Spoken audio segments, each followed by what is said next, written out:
Good morning, ladies and gentlemen. Welcome to G'day Bitcoin, the Bitcoin news with the fast facts. Today's top story is the UK have made Bitcoin legal property. It is good and bad, folks. Forbes, they're talking about a 50% price crash, and then we have CNBC calling for 100K in play ASAP. Tom Lee backs up Michael Saylor's $13 million Bitcoin price prediction.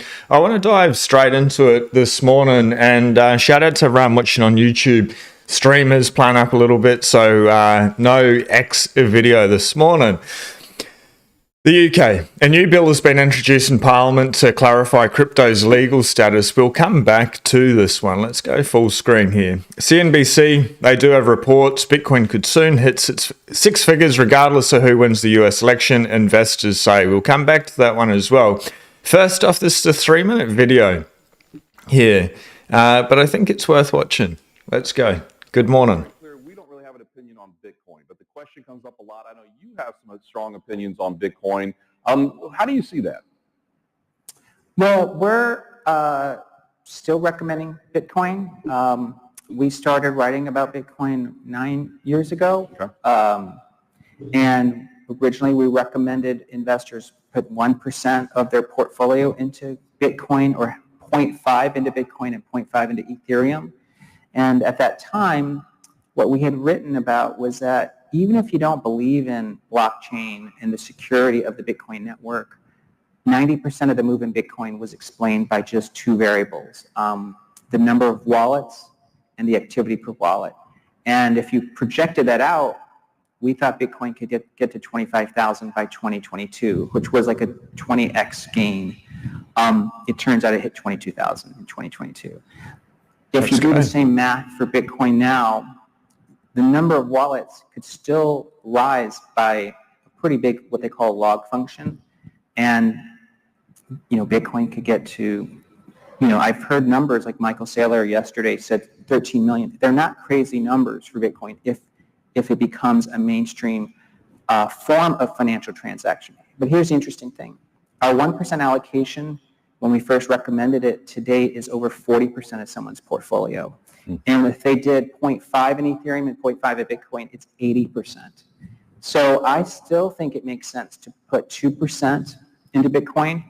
BlackRock is recommending arguably a larger allocation. I mean, it has become an asset class, and it's your hedge, because in the event that the dollar becomes questioned or sovereign, the sovereignty of an individual, then Bitcoin could have a huge step function move, and it makes its gains in 10 days a year. So if you don't own Bitcoin and just sort of hold it and forget about it, you're going to miss out on most of the gains.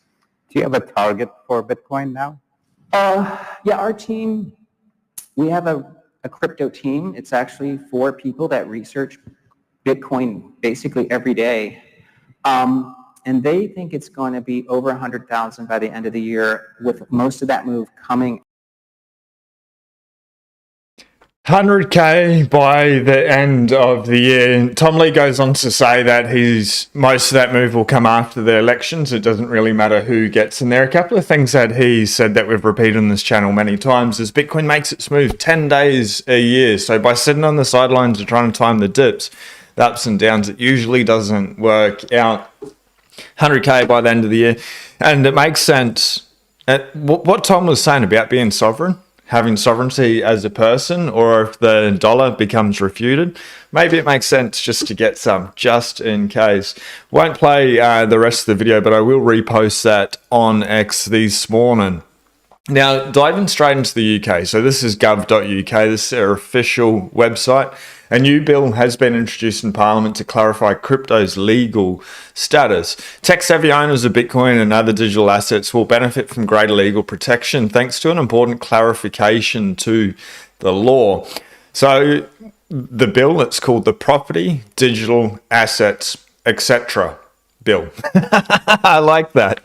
That's hilarious. Introduced in Parliament today will mean that for the first time in British history, digital holdings, including cryptocurrency, NFTs, such as digital art, yeah, they're just garbage, but that's my opinion. My apologies. Let's get back to the facts. And carbon credits can be considered as personal property under the law. The bill will also ensure Britain maintains its, this is hilarious, this is where it's going, it's all about law, it's all about money. The bill will also ensure Britain maintains its pole position in the emerging global crypto race by being one of the first countries to recognise these assets into law. Previously, digital belongings were not definitively included in the scope of English and Welsh property law, leaving owners in a legal grey area if their assets were interfered with. That's okay by the sounds of it. But the new law will therefore also give legal protection to owners and companies against fraud and scams, while helping judges, now let's start to pay attention to the law language, while helping judges deal with complex cases where digital holdings are disputed or form part of settlements, for example, in divorce cases. Now, this is the crux of it. Our world-leading legal services form a vital part of the economy, helping to drive forward growth and keep Britain at the heart of the international legal industry. It is essential that the law keeps pace with evolving tech, and this legislation will mean that the sector can maintain its position as a global leader in crypto assets and bring clarity to complex property cases. Today's news, it also means the UK legal sector will be better equipped to respond to new technologies, attracting more business and investment to the legal service industry, which is already worth £34 billion a year to the economy. It is estimated that the English law governs $250 billion of global mergers and acquisitions, 40% of global corporate arbitration. So keeping the law up to date is vital to ensuring that the UK remains the law of choice internationally. Currently, there are two categories of property. This is pretty interesting. One, things in possession. Example, gold, money, cars. And two, things in action, debts and shares. The bill also introduced the third category to allow for certain digital assets to attract personal property rights. Good and bad. Having private property rights, it's absolutely great. I guess with Bitcoin, holding it in self-custody, you just take responsibility and you've got those property rights anyway, but hey, it's now in law. The action being taken on digital assets is in response to the Law Commission report in 2023. The MOJ commissioned the report. I dare say that's the Ministry of Justice, commissioned the report to identify any barriers to the recognition of digital assets as property under English and Welsh private law and to recommend solutions. Good morning, Jake, Mark, Johnny, in the house, everyone that is watching live or watching the replay. What are your thoughts on that, good or bad? Having Bitcoin as private property, it sounds exactly the same here in Australia. It's just treated as property.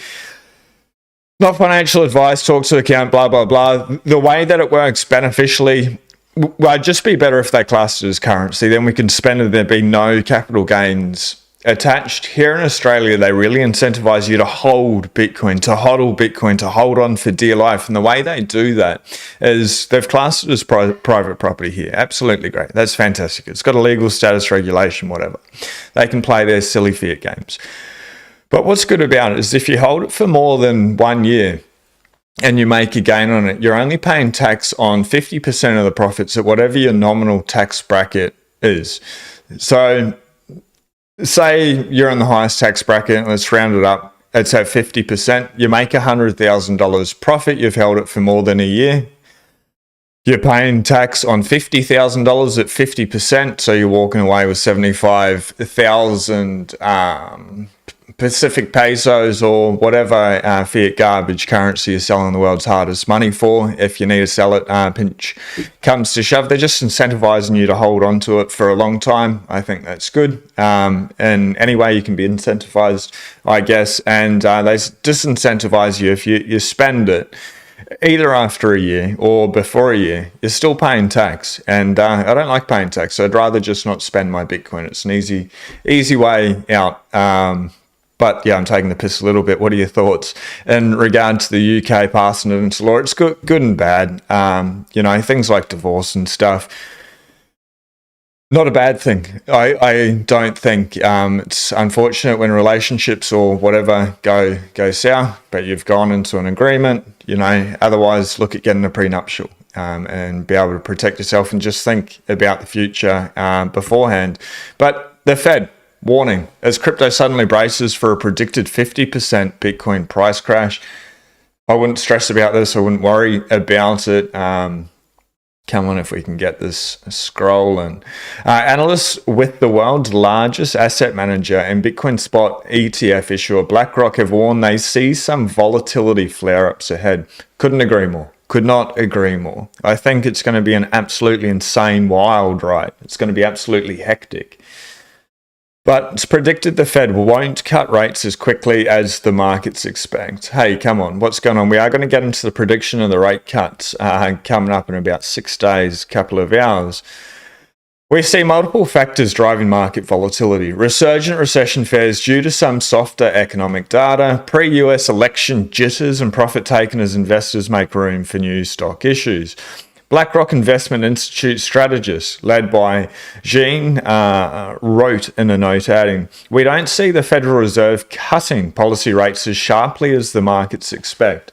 We'll get into the predictions of what they do think the rate cuts for the end of the year. They are pricing in now with a high charts of prediction. We're live. Anything can happen. Traveling studio. My apologies. The Bitcoin price surged high yesterday along with the stock market as traders await more inflation data this week. That will likely set up the Federal Reserve for either a 25 or 50 basis point interest rate cut next week. I reckon higher chance of 25, 50. I don't know. Interest rates coming down. It's just going to lead to exorbitant amounts of inflation, money printing. That's great for us holding Bitcoin hard assets, but those that aren't. But it's not good. Like in Australia, they're really like smashing the RBA to cut interest rates.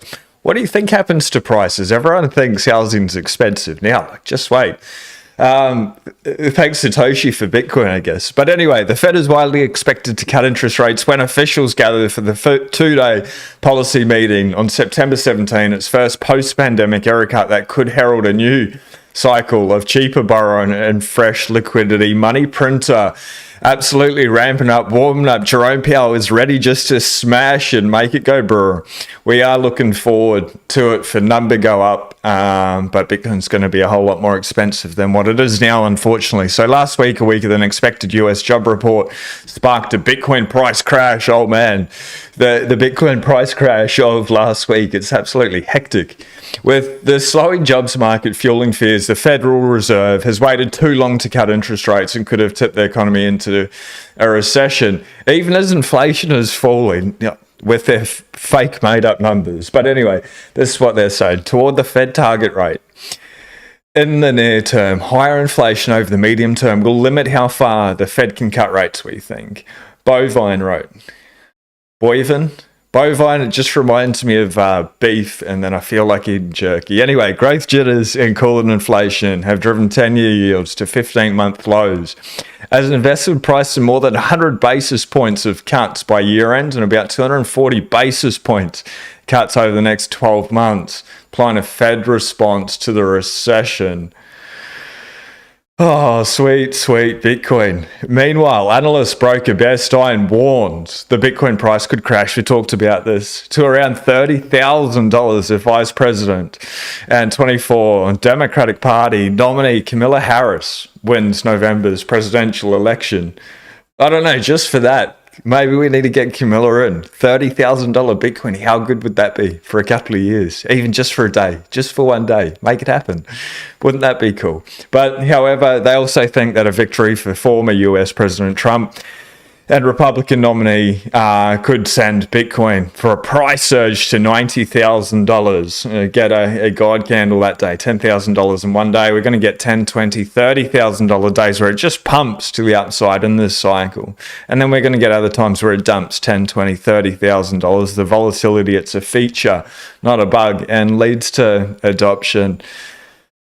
The politicians aren't coming to save anyone. That's what I take away from that. And the Fed, they're warming up the money printer. That's coming. Foss, he's back. It just makes me so excited. Inflation, stagflation, disinflation, deflation. We could add in misinformation, disinformation, but who knows? But QE infinity is certain in all conditions, which leads to fiat debasement. Hence, all paths lead to Bitcoin. Let's go. Bitcoin could soon hit 6 figures regardless of who wins the US election, investors say, because Bitcoin just does not give a flying duck this morning, because ducks do fly, but Bitcoin don't give one. Bitcoin's never go up technology, regardless of who wins. Let's get it, Bitcoin. Let's go to 100K in play. End of year, what's going on? Despite the increase in partisan sentiment in the crypto industry, Bitcoin will thrive over the long term. Hell yeah, it will. It's made to thrive. It's anti-fragile, regardless of who wins the US presidential election in November. That's a view many crypto investors are coming to accept. I'm not a crypto investor, but a Bitcoin investor. I'm not even a Bitcoin investor, I'm just saving the world's best money. But as the wave of optimism, hell yeah, anything related to Bitcoin's bloody fantastic. Spurred by former President Donald Trump's pro-crypto overtures, I like that word, the summer starts to recede. Do I think we'll be in the six figures by 2025? Almost certainly. Almost certainly. Do I think we'll be in the six figures regardless of who wins? Almost certainly, said Stephen Lubka. Now, Stephen Lubka is a sun-walking maximalist, putting in the proof of work, lifting heavy. He is the head of private clients and family office at Swan. We played the video yesterday in the stream that got a little bit unhinged towards the end. Anyway, if Trump wins in November, there will be an immediate pump. Yes, absolutely. If Harris wins, could there be some immediate sell pressure? That certainly wouldn't surprise me. But over the medium term, I don't think that's the dynamic, said Lubka of Swan.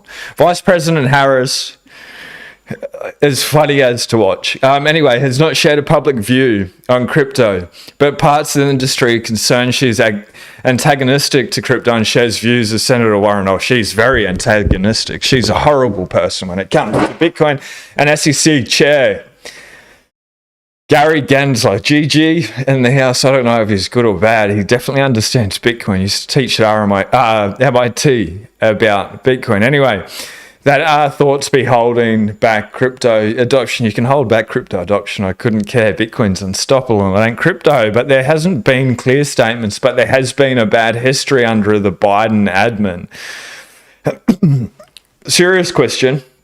Who's in charge at the moment of the US? Real question. I've seen heaps of videos and I don't know if it's just this rabbit hole on X that I am in. It looks like Biden's been at the beach for a very long time. Does that mean Camilla is running the US at the moment? And how's everything going there? No politicians, good, but serious question.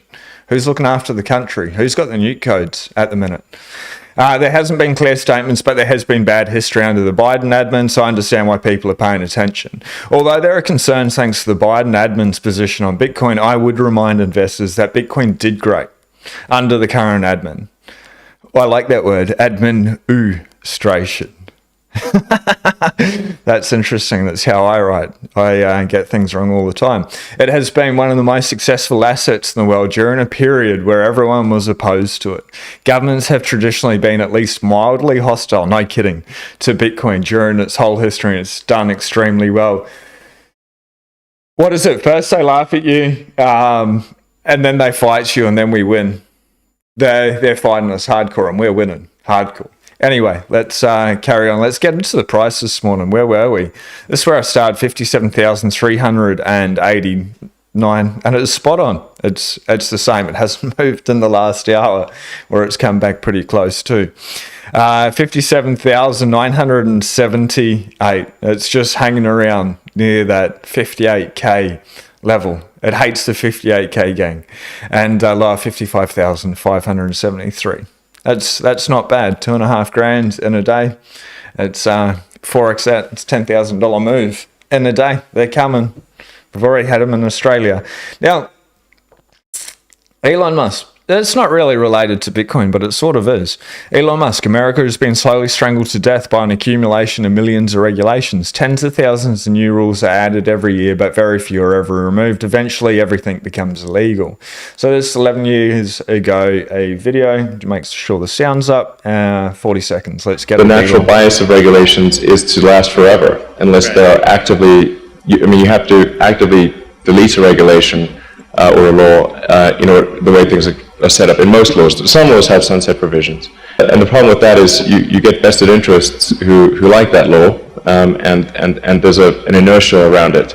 And so over time, the body of law and regulations grows and grows and grows. And it is something that I think is not ultimately good for society. So in fact, I think it would generally be a good idea to have it such that it's hard to establish a rule and easy to remove one.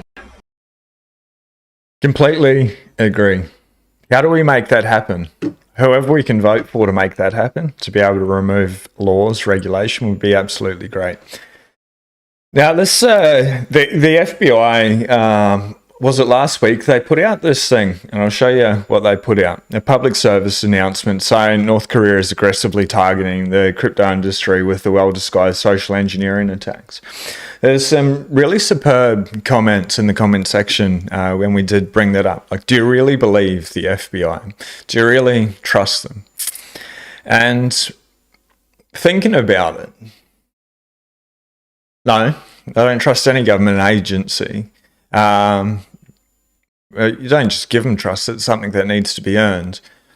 But I think the signal that they're sending is whoever it is, whether it's the FBI themselves, the CIA, or it is North Korea, looking to target large honeypots of Bitcoin, whether that's the ETFs or nation states, their Bitcoin reserves like El Salvador, or it's individuals like Max Kaiser or whatever it is. These hackers are trying social engineering attacks, whoever it is, from wherever they're from. And that's just something that we should be in mind of and make sure that we have really good, tight security. But what they go on to say here is the US FBI announced September 3rd that North Korean scammers and hackers were targeting firms associated with cryptocurrency-related ETFs. Is this pre-programming? Is this a warning that there's going to be a massive drain or a massive hack on the ETFs? I don't know. There's so many times they say things that seem so unrelated and then they happen. I wouldn't risk it myself, but despite the billions of dollars flown into these crypto ETFs, investors may be too quick to assume their assets are fully secure. It's all in one space. It's all at Coinbase. It's interesting. North Korean hackers such as the Lazarus Group, they're no strangers to the crypto industry and are suspected of committing a number of hacks against prominent exchanges and blockchain protocols. Officials fear they could target crypto-backed ETFs by going after their underlying assets. Of course, they could. It doesn't need to be them. It could be anyone doing it. So really, I hope your Bitcoin is off the exchange. You do hold Bitcoin in self-custody, a free, sovereign, individual. Channel partner, the Bitcoin Way. These guys, Tony and the team, best in the business. 25 years cybersecurity experience. Number one, if your Bitcoin's still on the exchange, they can help you get it off. Holding an air-gapped, open source, Bitcoin only device. Run your own node so you can verify that that Bitcoin's actually yours. And then they can help like de-Google phones. Help buy Bitcoin KYC free. The privacy behind Bitcoin, obviously anything related to wallets and nodes, the multi-sig is definitely something after a while you should be looking into. Inheritance planning as well when we are dealing with multi-generational wealth. First 30 minutes is free. Link in the top of the description, bitcoinway.com or at the Bitcoin Way on X. And if you haven't already seen it, Becoming Unconfiscatable video pinned under videos, a chat that I did with Tony. It's pretty powerful. He's a pretty amazing man with where he's come from and what he's doing and why he's doing it. Because Bitcoin is freedom money. It is fuck you money. And that's the point of it. I'm in the city and I'm going to go on a little bit of a rant, and I'm sorry for the swearing or the profanity this early in the morning. 7:30 a.m. I think Australian Eastern Standard Time. I have no idea. We're in Victoria. The cities are fucking mad. Like, they are absolutely crazy. The wokeness, the psyops, everything that's going on, just the homelessness, the crisis, the mental health crisis that's going on, it really stands out in the city. And it's just boiling points. And yesterday here, there's some major protests, and I was talking to somebody about it. Like, just going to my wife's keynote, she gave a keynote at Victoria State Library. Absolutely amazing. It was absolutely incredible. But we're going there in the taxi yesterday morning, and the news is playing. I don't choose to listen to mainstream news. I just don't like it because a lot of it's misinformation, disinformation. I want to be able to search online to be able to cut through. Anyway, that aside, protests. There's like an arms convention, you know, weapons of mass destruction basically happening, and you had all these protesters flock down there, and they turned violent. So they're protesting violence, and they turned violent, you know, throwing bricks, bags of concrete, things like that. I was talking to a lady whose husband was a police officer there. Now, I don't know how that works, fighting violence with violence, it just doesn't work. But I was talking to somebody else in regards to the process, and she's like, no, yeah, you know, it sort of happens every week. There's a protest a couple of days ago, there's another one, a lot of people getting beat up, a lot of private property being destroyed. It feels crazy being in the city. Like, it's absolutely hectic, and I was nowhere near those protests, and we're doing something absolutely amazing, but just the energy of having that stuff around you, walking around, and there's people really having a hard time, you know, with the cost of living and the homelessness. It's so sad to be able to see. I think it's only going to get worse, and by holding Bitcoin in self-custody, you can just opt out, you can move. It allows you to have the power. Bitcoin is number go up technology to be able to save, and not financial advice, but please study Bitcoin. If you want to be able to get out at some stage and you're working hard within the city, you're living in the city because there's like a good job, a good wage for whatever reason. But by saving in Bitcoin, saving for a house deposit, or just to be able to have a grab bag to get up and go, it allows you to open up if things do turn really bad. And maybe they do. They're talking about 15-minute cities. And what happens in a 15-minute city if they just shut that quarter down? Like, these things realistically can happen. It feels like we're marching towards there. Got CBDCs, digital IDs, you eat too much meat, and they just switch off your bank account, or they only allow you to buy soy milk. Whatever nonsense they want to come up with. By holding Bitcoin and being a sovereign individual, it allows you to stay here and choose to do whatever you want, or you can just opt out, you can move, you can go out of the city, you can go talk to your farmer, and you can pay in a currency, the best money that's ever existed in human history. You've got the freedom to be able to transact, which is the freedom to speech. It's the freedom of your unique individual human expression. But I guess being in the city, it's crazy. I can't wait to get out of here today. We've got an audiology appointment shortly, and then thanks Satoshi. It's madness, proper madness. Even though it's absolutely amazing, my wife crushed it yesterday. I crushed it yesterday. Just the underlying craziness of the cities are insane, and this place is beautiful. Like, there's incredible architecture. Anyway, sorry for the rant. The dollar officially lost 3,000% since the Federal Reserve was founded. Fiat is absolutely insane. If you still trust these MFers, I won't say the M part, but the fuckers with your money, after they've robbed you and your ancestors for centuries, you either suffer from Stockholm syndrome or your brain damage. Get it checked ASAP. Study Bitcoin. So this is an inflation calculator.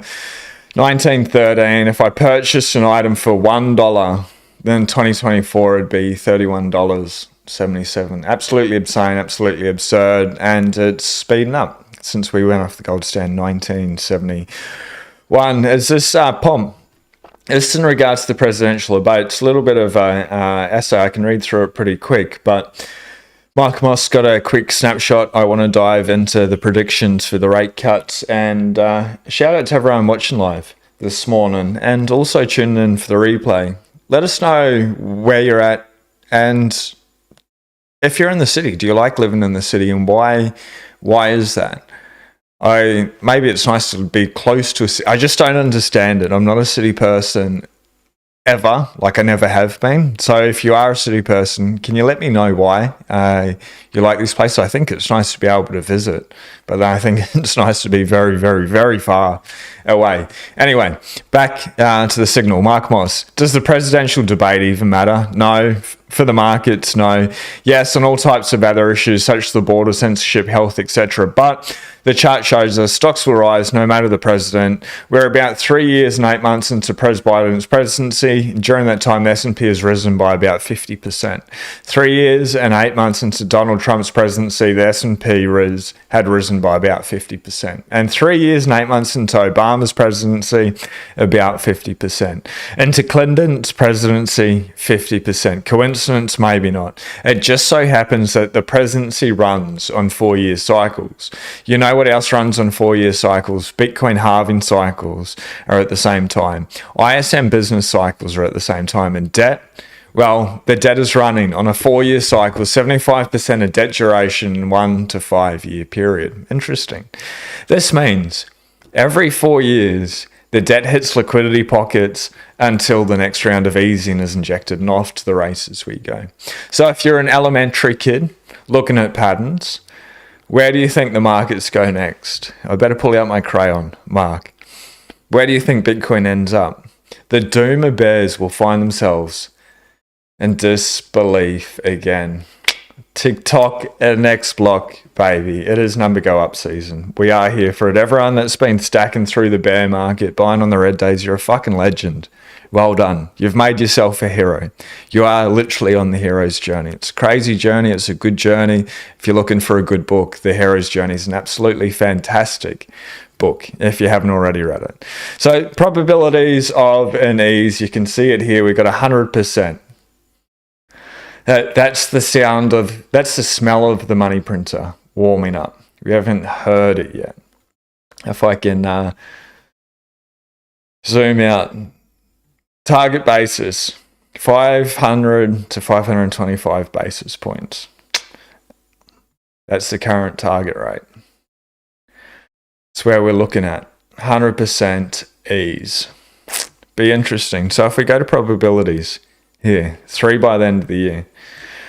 On the 7th of November, 47% chance, or a 46% chance we come down to 450 to 475 or 475 to 500 basis points respectively. And then just before Christmas, what was that year? Was it 2021? Like that Santa rally that was absolutely like face melting, mind bending, that rally. Maybe we get another one just before Christmas. Like the chances are that it's pretty bloody good chance it's down to 425 to 450 basis points. Even pretty good chance that it goes lower, and then next year it just keeps stepping down till September next year. We'll see. 26% chance that by there, that's a 1 in 4 chance, down to 275 to 300. Let's go. Either way, QE infinity, it's here. Just like Foss says, do the math. It's number go up. So Pomp, it's a little bit of an essay. I'll race through it as quick as I can. Reaction, presidential debate. Speed read. Ready? 1, 2, 3. Presidential debate was a circus last night. Rather than a conversation focused on policies and results, American people were subject to a poorly scripted theatrical performance by 2 candidates who seemed to be focused on scoring internet points. Anyone with eyes could see the moderators were biased. Trump took multiple pieces of bait, pushing them to angry rhetoric, and Harris dodged every question about her track record like Muhammad Ali in his prime. Down goes up Fraser. However, my biggest takeaway was not the things said during the debate, but rather the things that were not said. The American economy is in a precarious position. Inflation currently sits nearly 25% higher than the Fed's target at 2%. Home affordability is at its worst it's been in decades. The national debt is skyrocketing to more than $35 trillion. Over half the country reports living paycheck to paycheck. That's so sad. Tens of millions of Americans don't have enough savings to cover a $400 emergency payment. That's absolutely horrific that society's gotten to this place. There are real problems that must be solved. Neither candidate presented a plan on how to address these issues. There's no promise of getting inflation down, nor a believable plan on how to do it. Both candidates just kept blaming each other for what happened in the past and tried to convince the public it wasn't me. That's politics for you. Not one Not one word was uttered on how to address structural issues in housing in so American families can afford a place to live. Saying housing is unaffordable doesn't count as a plan, nor does promising to give people free money for down payments, especially since they'd make the affordability problem worse, number go up.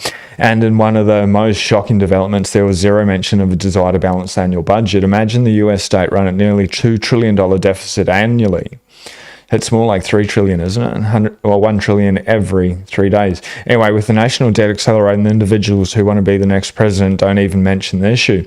Wait, you don't have to imagine this. Literally what happened last night. We can't solve our problems if we don't talk about them. Candidates won't present solutions to the problems unless they believe the American people change their vote in November based on their economic plans. Instead of focusing on nonsense like taxing unrealized gains, we need more people asking specificity. That word he hasn't written right. Well, the word's right, but it's in the wrong place. Specifically on getting inflation down. Anyway, balancing the budget, dropping the national debt burden, and increasing the quality of life for hardworking Americans. Many people vote with their wallets. Last night was a missed opportunity for either candidate to present themselves as the economic leader who could get the job done. Hopefully that changed for the next debate. The American people deserve to know what our next leader plans to do for the US economy, and my guess is the candidate who seizes the moment or lets it slip. We'll capture real momentum going into the November vote. At the end of the day, politicians are never going to save anyone. We can only take 100% self-responsibility for where we are in life right now and our future financial retirement, ease of access, freedom to be able to move, freedom to be able to transact, freedom just to be a fucking human being, because they are not doing a good job and they want you to eat the bugs, so nothing can be happy. It's not a conspiracy. Klaus Schwab, they are trying to get rid of meat. So Daniel Bad, 19 benefits of Bitcoin. This is the last thing we'll get through. We'll get into a little bit of a banter for another 15 minutes. Good morning, Bitcoin Buddha. We'll get through that one more thing. But good morning to Jake, Mark, Johnny, Diesel, Kane in the house, Lightning Goats, Mick Loving, Darius, Matt Warren. Good to see you. It's been a minute, mate. How are you doing? Oh, I miss you. Get back on X. He's a full-time Noster. Belize Huddle, Darius, Bitcoin Buddha, Mick Lovin. We'll get into those comments in a second. Now, 19 benefits. And Bitcoin, there's like a gazillion benefits, but of Bitcoin that most people have never heard about. No, these are not hypothetical or isolated beliefs, but existing uses that are currently impacting an exponentially growing set of people. Humanitarian benefits. Getting aid to millions of war refugees. We should have started the video with this. Sorry, I fucked up. This is the whole point of Bitcoin. Number go up technology. It's all good. It's all fantastic. This is the freedom that it allows in people's lives. It makes the world a better place. Bitcoin is a revolution. It's a peaceful revolution. 2, allowing refugees to take savings safely across borders and re-establish their life. It is estimated 329,000 refugees have done this so far. Hell yeah. Providing freedom from hyperinflation or high inflation to 231 million people. Having a safe store of value in autocratic nations that lack a safe banking system. I believe that's every bank in the world. Every bank. 5, giving women to financial equity in nations that practice state-level discrimination against women.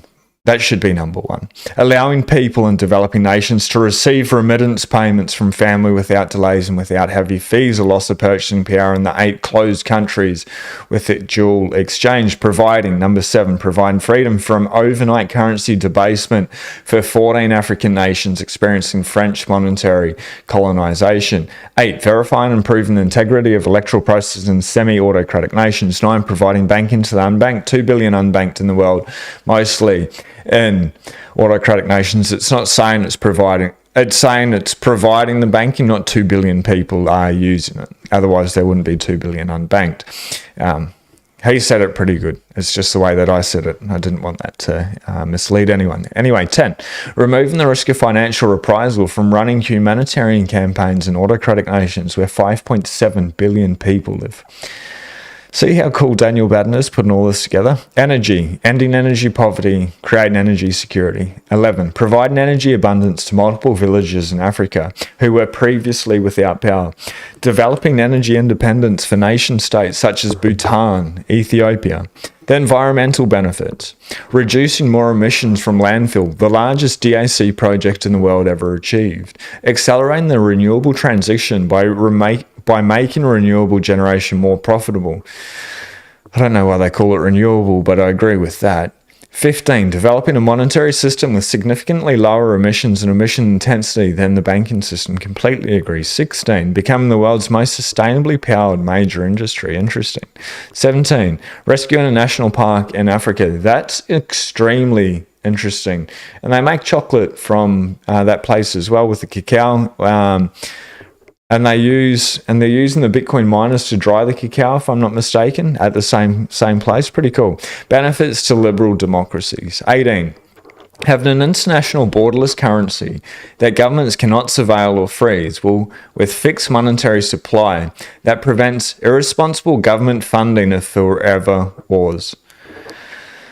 Please, more of that. Passing debt burdens to future generations and inflationary money printing that widens wealth gaps. 19, provides a financial system that is harder to use for money laundering than fiat currency. What a fantastic read. What a person. Bitcoin is just the greatest thing in the world to be paying attention to. If you've gotten this far and you haven't picked up a book on Bitcoin, please do. If you need to start with the basic one, B is for Bitcoin, solid foundation, then get into the Bitcoin standard. And then there's some incredible books. But if you've read a few Bitcoin books, The Hero's Journey, if you haven't read it, absolutely amazing. And a book actually that I'm reading at the moment is Hyperfocus. That's an incredible read as well. But I'd probably urge people The Hero's Journey over Hyperfocus. It's just needed specifically at this time. Intentionally put my attention on it. But shout out to everyone watching live, watching the replay this morning. If we can get this, no, it's not going to switch screen, so it's on a smaller screen. I'll see if I can make it bigger. How are you? What a grand and glorious day. I won't hang around too long. My wife's got an audiology appointment and we need to pack up from this Airbnb and get the hell out of the city. Pretty cool, good food. Had some amazing brisket last night. The barbecue was epic. And Louise's keynote and what I achieved yesterday, absolutely amazing. But just the city, it's nuts. I find it nuts, at least. Stack hard on November 6th, mates. Jake Thomas, what's happening on November? Oh, yeah. Okay. Stupid question. Mark, greetings from San Antonio, Texas. That was Texas barbecue I had last night, mate. It was so epic. And good morning, Mark. Johnny Midas, greetings from San Diego, California. I have been to San Diego, actually. We stayed in this little motel, and I think we're only there for a night or passing through. Can't remember, but it was a cool vibe. Yeah. But still, again, we're more in the city or more in town. I like being out. And America, Australia, there's some amazing things. There's a reason we're in Victoria, is because it's freaking beautiful. I'll go live from a cool location tomorrow, I'm sure. Lightning Goats, McLovin in the house. Diesel Kane, looking after everyone. Diesel never block Nick Haslam as well. And Nick's obviously not watching this morning, otherwise he'd be trolling. I'll try to get him to stop trolling. Darius, good evening, you lot. Matt Warren, sick as hell, but glad to see you, Sean. Oh man, I'm so sorry to hear, Matt. That's not good. Steak and eggs and sun is what I do, but fuck, the man flu, bro. It's hectic. It just hits us so much harder. Belize Huddle, g'day. Belize Huddle, is that because you're in Belize? And if I'm correct, yeah, it's just glorious water. It looks like, oh yeah, this is why I know about Belize. The Blue Hole. I want to go there. I want to free dive the shit out of that. That is just, is that why you Belize Huddle? Because Belize looks freaking incredible. Maybe we need to have a Bitcoin meetup in Belize. I cannot get enough of snorkeling. I love it. I want to go back to the reef. We were there last week. I traded Birmingham for Woods in North Warwickshire. Hell yeah. We're looking at the Woods. Well done, Darius. Good morning, Underworlders. I like that. It's a crazy underworld scene here in Australia. Anyway, unless you think governments will stop printing money, no, I don't, McLovin, do you? Wouldn't that be a nice thought, to be able to go back to being that naive, to be stuck in the matrix still? Anyway, I'll get back to your comment, sorry, brother. Unless you think governments will stop printing more money, the exchange rate price will keep increasing. I'd say Bitcoin's price is pretty much guaranteed to go up based on that, 100%. Matt Warren, I do miss seeing you on X. Usually I'm on X, man. I just don't know why it went live this morning. It was multi-streaming issue. I'm like, fuck. I had everything perfect, tested the traveling setup at home before. It worked perfect the first day. Yesterday, the camera cut out 3 times because it was hot spotting. So this morning I'm not hot spotting, and I've wired my phone in. So it should be better. But then this morning, I was like, go live, and it's like going live on X, going live on YouTube, multi-stream failed. I'm like, oh man, come on, give us a break. But we'll be back in the studio next week. I cannot wait. Good morning, Underworlders. Oh, and next week, I'm doing a podcast with a really epic guest. Hit the notification bell for that video. It's going to be something else, something absolutely insane, I think. I'm so excited. Anyway, good morning. Once you go Nost only, you really don't want to go back. It's pure signal over there. Fair. But I do miss seeing you on X. Good morning, Shauno from Byron, Soul Surfing. Have you climbed Wollumban, Mount Warning, Soul Surfer? And I hear they get a fine, but when it was legal to do it, I went up there, and I'll bring up a video of it, Mount Warning. I don't know how to spell Wollumban. It's absolutely insane. Oh, there's some real cool pictures. The lightning, I'll zoom in. Even that's, come on. That's hidden Mount Warning. Come on. But do they have the view?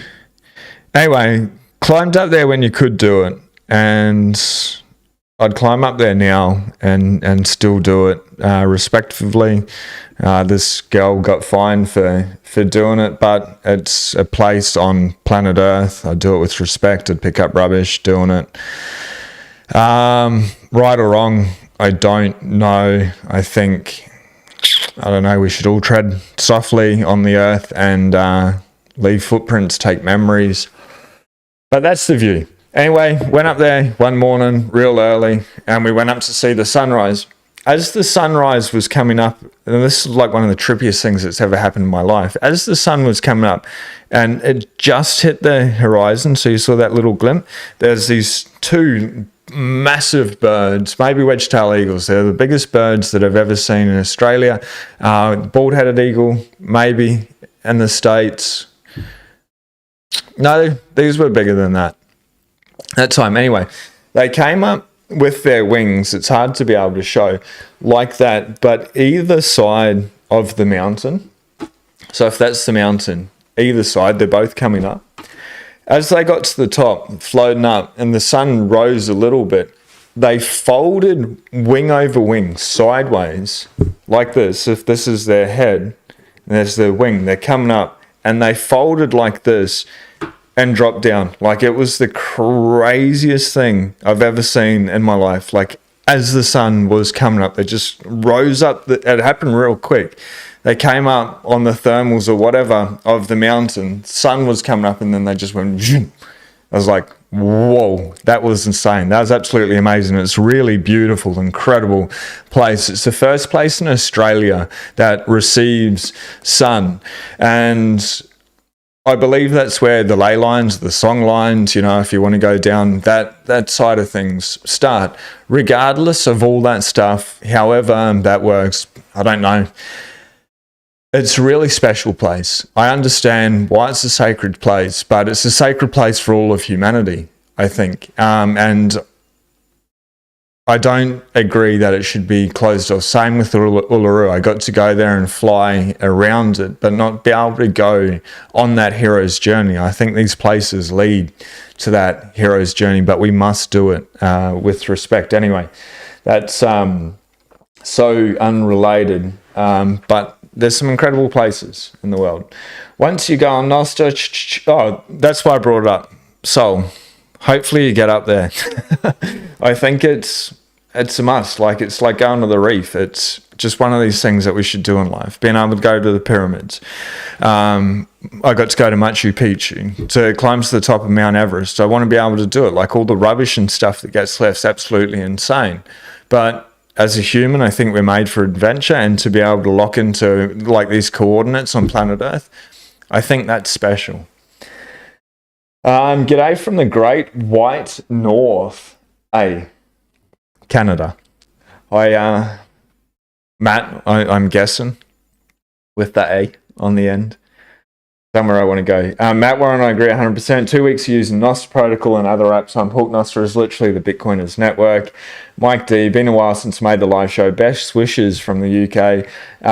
Yes, living on the beach. Wow, second biggest reef next to yours down under. Life's a beach. Life is a beach. There's something that's going to get tattooed on me, because life is a beach. It's a glorious, beautiful beach.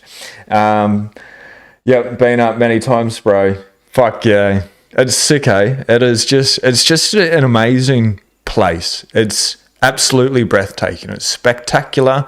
And the whole world is, when we get the fuck out of the cities. And even in the city, there's some incredible architecture. It's just madness. So on that note, I'm going to get ready to get out of the city. And actually, one thing I didn't do that I am curious to know, let's just have a look at Timechain calendar, and that's the alarm to get the fuck out of Dodge. But I'll bring this up quickly. This is my favorite number out of all of it. Price, really irrelevant. I like it when it's cheaper than more expensive. Today's a good deal. Still under 1,800 sats, I like that. But 1,743, 57,372. Cool, bro. But check out this. This is exciting. This is what I love. 860,919. The reason that gets me fired up, like a little kid, just so excited, is just TikTok next block. TikTok next block. It just works. Bitcoin just works. It's 99.999% uptime over the last 860,919 blocks. Bitcoin's making its own time. This thing is absolutely freaking amazing. Absolutely insane. When that Microsoft blue screens of death happened, and Visa and MasterCard and shit like that wouldn't work, and medical things are going down, Bitcoin's just ticking over. Bitcoin's just working. It's been consistent for 860,919 blocks. Average time of like 9 minutes and 36 seconds. 9 minutes and 35 seconds. My apologies. I was off for a second. Bitcoin ain't off. This is the time chain since the genesis. So its average block time at the minute, it's 12 minutes and 48 seconds. What's remarkable is it will just self-correct. It's this, like its own entity, just going through time and space, making its own time stamping, making this thing a reality, protecting the biggest, fairest energy network money in the world that's there to be able to save humanity. I think it's fucking amazing. So block height, I'll hit refresh. Gets me excited when I see a new block. Oh man, that's not a new block. That's Google. That's a freaking psyop. It's a psyop, not a new block. 860,919. Anyway, on that, thanks, man. Peace, brother. Much love. Absolute digital scarcity is all I need to know. That's it. I fucking love that, man. McLovin. Absolute digital scarcity is all I need to know. If you don't know, have fun staying poor. But for everyone here, you're fucking legends. Well done for buying, stacking, chilling. It's not hard. It gets maybe sometimes a bit boring because it's just consistently doing it. Once it becomes a habit, happy fucking days. And yeah, I actually think Bitcoin's going to rip hard, whether it's price-wise, this cycle, no idea, nor do I care. What I'm most interested in is where we crash back down to. I think Bitcoin will go up, and then it'll go up, and then it'll go up, and then it'll go up, and then it will crash. Something will happen.